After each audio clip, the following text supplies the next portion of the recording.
Hey everyone, thank you so much for watching and for spending some minutes with me. Today I want to talk about how to basically think about an idea for a startup and and what my formula is for getting there. I want to do that using these different post-its that you see on the screen at the moment. I've divided my thinking into these four groups, and I'm going to start here on the left-hand side with the idea. So I see there are a couple of types of or a couple of big groups of ideas. Those that are more in the old economy and those that are more in the new economy. So for me, old economy means restaurants, dealerships, and all those businesses that existed, let's say, 40 years ago. And new economy means things related to internet, technology, computers, and so on and so forth. And in some cases, there are lots of business ideas or lots of startup ideas that could be, transferring an old type of industry into a new one. We have the examples of, for example, Amazon when it started. We had the bookstores, and now we have everything online, right? But yeah, so I'm trying to find an idea that is in this type of new economy. And when we think about the economy, I like technology companies, I like internet companies, and you have lots of sub ideas in there. You could have things related to AI, to blockchain and crypto, autonomous vehicles, metaverses, space travel, and many other things that you could be doing for the new economy and for the future. So when you think about ideas, probably one of the main pieces is this one here. It's you need to identify what problem your startup is going to solve. And when we think about ideas or startups, the next question probably in my mind is how you are going to get funding for the startup. And so at early stages, usually the business angels or the VCs, they don't, yes, the idea is important, but they are investing in a team because they know that many ideas will have to pivot into something else if they're not successful initially. And so they want to, they want to make sure that the team will be able to pivot and, to do something else if necessary. And they'll keep going for the success of the company. And so that means that you need to put a team together that can do all these things, right? So either the team needs to have some sort of insights into a particular problem. So, for example, in your job, let's suppose like if it's related to AI that you know that there are some processes that are very manual and repetitive, then you can change that and improve those processes using AI, and that's very that's happening quite a lot at the moment. So you'll see lots of AI companies in the spaces of marketing and human resources and some of the spaces changing those processes. Um, Many successful funding teams, they are also coming from universities related, from MIT and Stanford and Oxford and Cambridge and all those good universities. And so when you think about ideas and your formula for success, you need to understand where you are. And so you need to see how well you fit into these different discussions. Personal circumstances are also important. Many successful teams, they are young.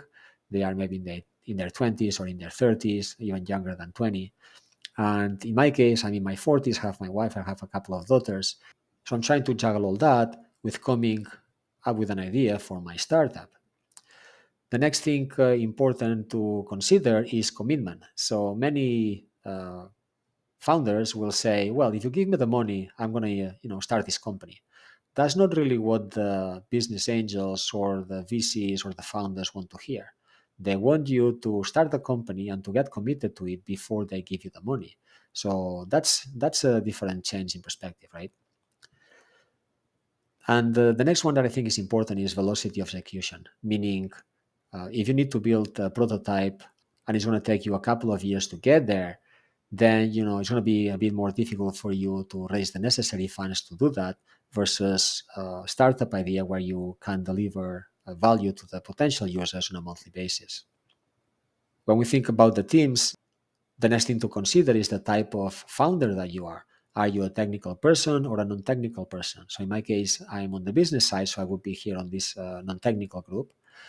But the thing is, many successful founding teams, they are technical, right? At least in this technical space. And so they can start an idea. They may not need a business person. One of them may be doing the business related type of things. Sales is being an important one, but at some point they can get someone who just takes care of sales. And if you are, however, if you are a non-technical founder, you most likely you will need some technical person or team who can, help you execute on those ideas and prototypes, and for you to be able to raise the necessary funds. And then the other thing that is important is the type of growth potential of your idea. And so, are you looking at the future, or are you just targeting an idea that is more based in the past? So, for example, if you now wanted to start a social network, that social network has been done many times successfully over the past 20 years. And so, unless it's very, very different to what's there already, it may be difficult for you to get the necessary funds. And instead, if you look at space travel and the things that could be done in that space, and you can execute on them, then it may be easier for you to get the necessary funds. So then when I think about the formula, I'm painting here in green what I think is my formula for coming up with my startup idea. So in my case, I would like to get a startup in the AI space. I know I need to put together a team of people who can execute quickly and who can get committed into executing that startup idea, regardless of their personal circumstances, but understanding the personal circumstances of the founders and making sure that we have a problem uh, that we want to fix so that we can, keep providing value for those users. And I'm on the business side, so I know that I need a technical founder and a team that can help me put together the prototypes and execute on these ideas. And then I want to 100% focus on the future and making sure that I think about the company that may be successful uh, over the next 10 years. And so once you think about this and you do this type of exercise, the next step is to start looking into ideas. And I've done this multiple times in different ways. I've been searching on the internet. I've been trying to think about problems related to my job or the jobs I've had and my friends have. I've been trying to think about ideas in different ways. I've also, spent time on different websites. We'll see one here later, but let me give you a couple of examples. So one of the things I like to do is to look at reports about how life will be in the next, 30 years. And there are reports out there that talk about this. And what I do is I then analyze these ideas based on the different um, uh, concepts that I described before, in terms of execution and velocity and commitment, all those things. And I rank them with a number from 1 to 5, one being the lowest and 5 being, yeah, something that I definitely should do.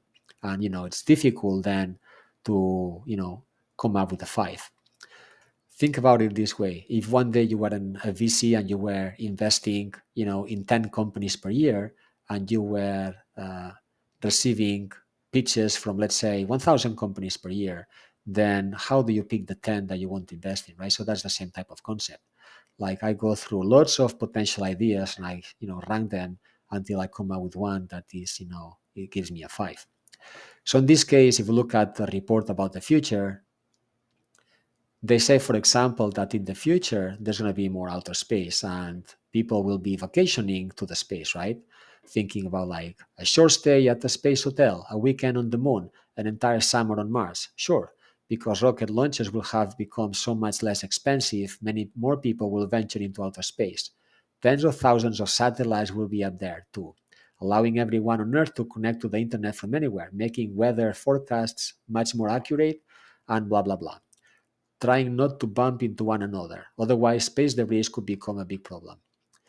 And so I was thinking about, okay, so if you're presented with this, what type of company could I start in this space, right? I was thinking of maybe starting a company that allows users to take photographs of Mars or the moon. For this, you would have to attach a camera to the rockets and then have some sort of UI where the users can go and control those cameras in the rockets and basically take photographs and then print them for them or something like that. Or maybe the idea is you allow people to basically buy sand from the moon or sand from Mars, and you bring the sand to Earth and you distribute that sand to them as a present, something like that. Now, this is an idea, and maybe someone will do this. It's just that it's difficult for me to see now how I could get a team of people together. I'm not in the rocket space. I'm not in the. I don't know the type of engineers required for doing something like this, or for you know contacting or connecting to a satellite company for attaching a camera to them and sending that to the moon, etc. So that's not the idea for me, probably. If we keep reading that report, it talks about something like this, right? They say drones will deliver your packages. In 2030, an estimated 200 billion packages will be sent out for delivery. Your packages will arrive at your doorstep or sometimes at your window via drone, robot, or autonomous vehicle. Some parcels will be transported underground in dense cities. Tunnels will convey packages directly from distribution centers to the basement of apartment buildings. And there is another related to this, which is electric flying vehicles will be commonplace and quiet. Riding in electric air taxis won't cost much more than taking regular taxis, and they'll be nowhere near as loud as helicopters, so you might take and blah, blah, blah. In the 2030s, they will transport people and cargo within a 100-mile radius, etc., etc. And so for this type of future, I was thinking of maybe some sort of AI traffic controller, like you have in the airport, that is everything is automated. All these drones and flying vehicles will have some sort of identifier that will allow these controllers to track them and prevent them from collisioning and stuff like that. Now, this sounds to me like a good idea, but uh, my thinking here is probably the transportation agencies will get involved already, and there may be companies out there like Amazon's and some others that may be investing in this already, right?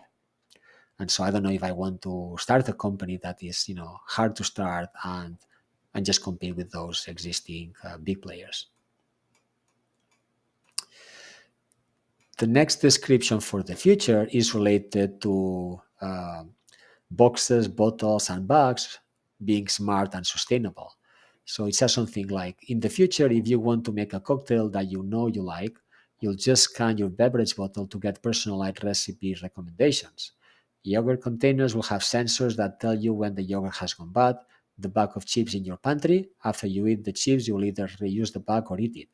It will be vegetable based and actually pretty tasty. So yeah, so some of these related to this, we've seen how meatless burgers have exploded right recently over the past few years. So this is the evolution of that. And some of those apps, think about the app, for example, or a system or a device that is like your personal cocktailier person or your personal sommelier that allows you to create these combinations. Now, when I was thinking about this, my question was, okay, how an existing refrigerator companies, they may be working on all these things already. They already have the distribution systems. So it's going to be hard for me to compete against them. The next one is related to the movie industry, and it says something like, it will be interactive and immersive. You'll be able to watch a movie and play a game with your friends at the same time because the movie will be a game. You can enjoy the movie with your friends even if you are at home and they are at the movie theater. If there is a wintry scene or screen, you will feel cold wind blowing on your faces, and you'll have many diverse movies and shows to choose from. But choosing will be easy because algorithms will have figured out exactly what you want to watch, when, and with whom. So yeah, I believe that this will happen. There was a discussion about 10 years ago about the same thing, about how cinema and games will be converging. And maybe that's happening, but it's happening slowly. I don't think it's totally there yet. And then regarding the algorithms, I was thinking of maybe, when I use any of those streaming platforms, they don't fully know me and they don't fully show me the type of content that I would like to see. And so I think there is a lot of work to be done around those algorithms. I just don't feel that spending the time building like a portable algorithm for this type of content may be successful, just because those platforms will get better over time, and so you'll be competing with the algorithms of those platforms anyway. So the bring your own algorithm type of thing. I don't know if it makes sense or not. The next vision about the future is related to connected devices and how they will track your health and wellness. It says things like your fridge will make suggestions about what you should eat and drink based on how much you sleep, exercise, and the nutrition you've gotten that day. Because, of course, your fridge will be connected to sleep sensors under your mattress, to your wearable fitness tracker, and to your mindfulness apps. By the way, if you would like your diet to consist mostly of, say, plant based food or sugar free products, you'll have plenty of options. Yes, I think this probably will happen at some point. For this, I had the idea of an app that is like a cook, and when I'm cooking, I hate the fact that I need to go back to the book every minute, open the pages again, and find the exact place where that the content is and what I need to do next. And so, if this was a tool that would basically speak to you when you are cooking, and that reminds you of the things that you need to do, like a friend cooking with you, I could see this being successful. Now, the question is, how do you introduce a device in the market that competes against the Alexas and the Googles and those other devices that are already being built by those big companies in this type of space, right? This one is also interesting. It's about the shopping experiences in the stores. They say it will be more personalized. So when you walk into a clothing store, digital mannequins will change what they are wearing based on what you are wearing. If you shop there before, the music you hear and the scents you smell will be tailored to your tastes. Salespeople at the store can quickly look up your purchase history and shopping preferences using their mobile devices, so they'll be able to make personalized recommendations. So again, yes, I see a future where this will happen. I just don't know the type of startup that I could start in this space. When I look at the different considerations that I was describing above, right? Something where I can execute fast and with velocity. So that's not an idea that I'm going to execute on. And the final one in this group talks about how the experience of buying cars will be in the future. So instead of owning one specific vehicle, you might buy a specific subscription package that gives you options: a compact car on weekends, a bigger car for the weekend getaways, a convertible in the summer, an SUV for winter trips to the mountains. You'll never have to haggle. Each package will have a fixed price, and you won't have to go to the dealership if you don't want to. Through virtual reality, you'll be able to look at as many cars as you want, examine their features, and even test drive them, all while sitting on your living room couch. Yes, so I like this one very much. I started looking into this, and then, I quickly came up with Zipcar. So that's one of the companies starting to do this in the big cities. And obviously, every country will be a bit different. Like the way you drive and you own or rent a car in Europe is not the same as the way you own or rent a car in the US. And you don't, it's not organized a country in a way where you have to drive everywhere all the time. And so this, it's a good idea, but there are some companies here starting to do this already. So thank you so much for watching until the end. I hope you liked this video. If you have any comments, please let me know. Please also, if you like this video, like the video and subscribe to my channel. Thank you so much and talk to you soon.